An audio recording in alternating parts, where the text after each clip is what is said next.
and let us all do we can to build a better future. All right, so Hakeem Jeffries will not be Speaker of the House.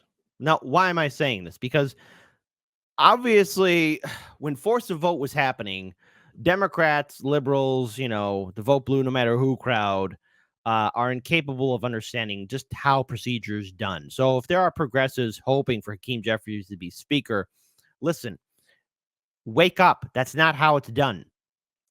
The Republicans, I'm going to break this down Barney style, okay? The Republicans are the majority party in the U.S. House of Representatives, okay? So when it comes time for the majority party to pick their speaker, this is the key thing, is they can go through numerous times of selecting who they want as their speaker.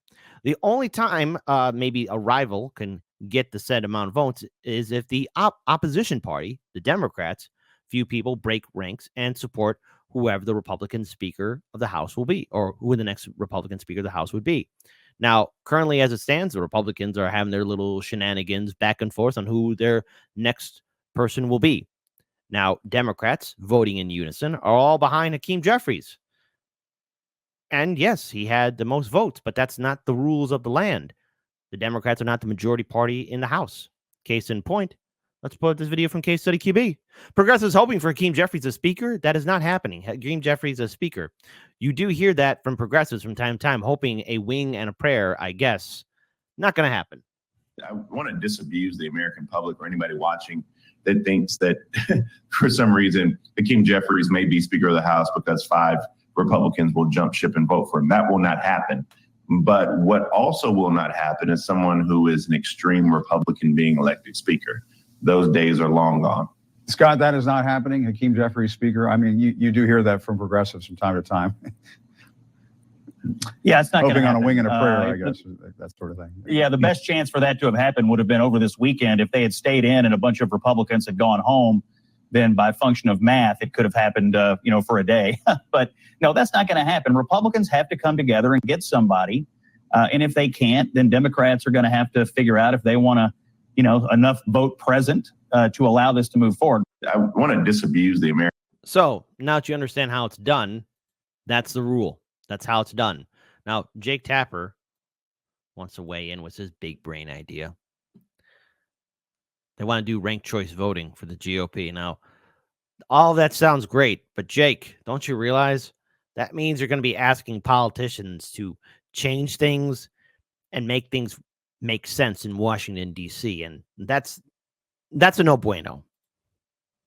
May I humbly offer you guys some advice? Have you considered ranked choice voting, where you do your first and second and third votes, and then maybe you can at least come up with like top 3, and like maybe that would help you achieve some sort of compromise candidate, because that really might not be a horrible idea. Oh, it sounds like a great idea, Jake. It does. No, truly. Hold on. Sounds like a great idea. But then, oh no, we start implementing ranked choice voting. That means poor people are going to want ranked choice voting, and then we lose our monopoly. Jake, your producers are going to take you out in the back and yell at you and verbally berate you for hours on end. Don't you understand? Congress is a clown show, baby. It's not supposed to make sense. And really, we need a speaker. Like the country needs a speaker. This isn't about, Hey. Just like that great question, hey, do you care if the Roman Empire falls? Do you care who the next Speaker of the House is? Do you care? Type 1. If you, gosh darn it, Kit, I care who the Speaker of the House of Representatives is. This is our republic, and we have to have order and civility and things to get back to normal again. Type 2, I don't give a damn. Dude, it costs $300 to go outside. You think I care who the next Speaker of the House is? Bull. I don't care. Oh, prom king. Like, we need a functioning legislative branch. Yeah, well, that's the obvious, and we'd like to be able to deliver on that, but we seem to have a hard time understanding that in a narrow majority where you can only lose 4 votes, and it may be less than that if your members aren't here, and so you're at 217. We got 430. I think 431, 432 members in the entire House, and you got to get 217. And and there is a litmus test, and Democrats are not going to vote for a Republican nominee. That's just the way this process works. Now, the thing is, in theory, a couple of Democrats could break ranks, some blue dog Democrats, if they're given some compensation, could very well break ranks and support one of the Republican candidates for speakership. And that's that. Now, the only way Hakeem Jeffries can become speaker is if Republicans break ranks and nominate Hakeem Jeffries. You see how this is all playing out? So that means, at the end of the day, just to rub salt in the wound, force the vote would have been a very effective tactic. AOC, Rashida Tlaib, Ilhan Omar, Ayanna Presley, and everyone else who was on that force the vote petition. There were 15 congressmen and women who were on that force the vote petition. I have to agree with Brianna Joy Gray and everyone else that's calling it out. I am literally jealous that Matt Gaetz was able to pull this off. He has confirmed that force the vote was an effective tactic, and that one can only imagine, perhaps in an alternate universe, that we actually have progressive lawmakers that have a spine and backbone and actually stood up and fought for us. I only can imagine. And I look at this bitterly with joy and resentment, because force the vote does work. So now comes this little back and forth game of who the next speaker will be. So, you know how Sammy Boy Cedar and Fat Tony were saying, oh no, if the Democrats don't vote for Nancy way back in 2021, oh goodness gracious, Kevin McCarthy is going to become the speaker. No, it would have been ongoing. It took 15 attempts for Kevin McCarthy early on for him to become the speaker. And I have to shout out to Matt Gaetz again, who was able to follow through with his promise and remove Kevin McCarthy. That's freaking epic. That's using power. That's using tactics. That's using strategy to effectively get what you want. But, you know, if that's going to be the case, then you got to get 217 in your own conference. And as fractured as it is, and let me tell you, Jake, there's some deep wounds right now. There's some hurt feelings. There's some angry people. Oh, hurt feelings? I don't care. And I know, but you know what? None of us out here care.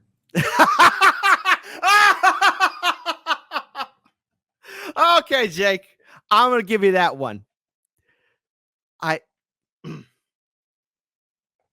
Hey, sometimes in a very rare case, you get pure gold from corporate media.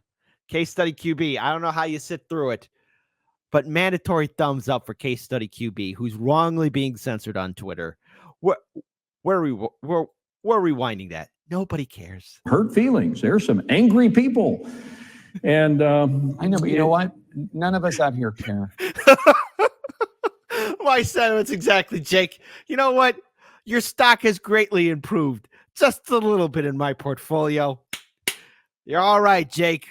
I might actually read that book of yours that you wrote. I might.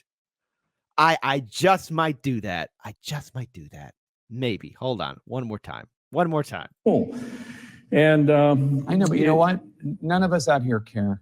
Really. I know. Honest. Well, like, it's just like, get over it. We see Nancy Mace. It was one of your members blocked Nancy Mace, and then Nancy Mace made a kitty cat, a pussy cat more aptly, emoji at him. It's just like, so in other words, she did a cat emoji. So she called that guy a pussy. Greatest democracy in the world ever. And our politicians act like 5-year-olds. Freaking brilliant.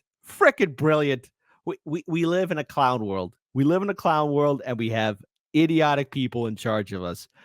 Listen.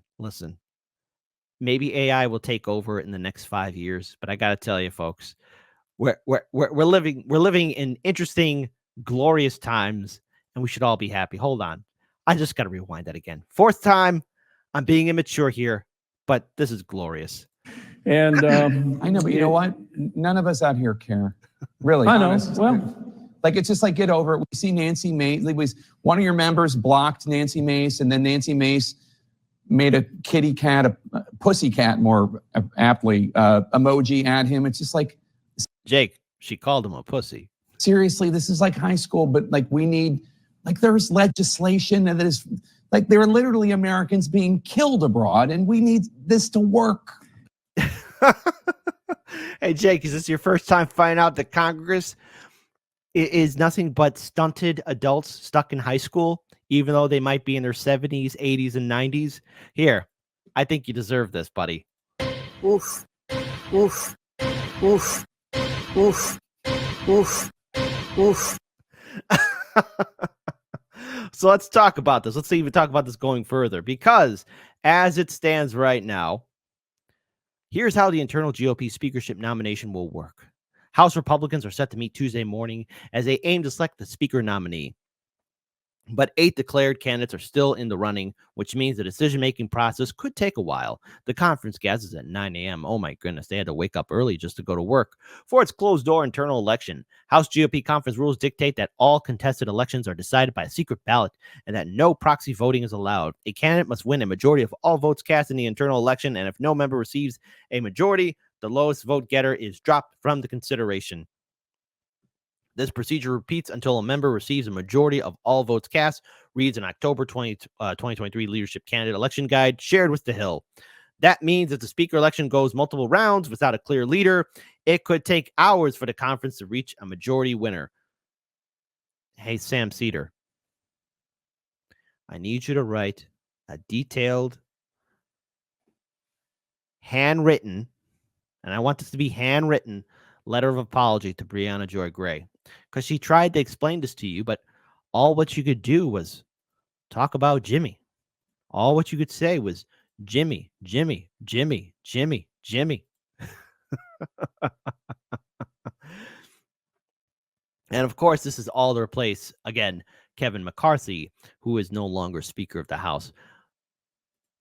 Isn't it fascinating that we're stuck in this day and age of politicians who play this back and forth game? Now, all the while you are left struggling, all the while all of us are left wondering who will represent us and how things can get progressively better, our politicians play these games.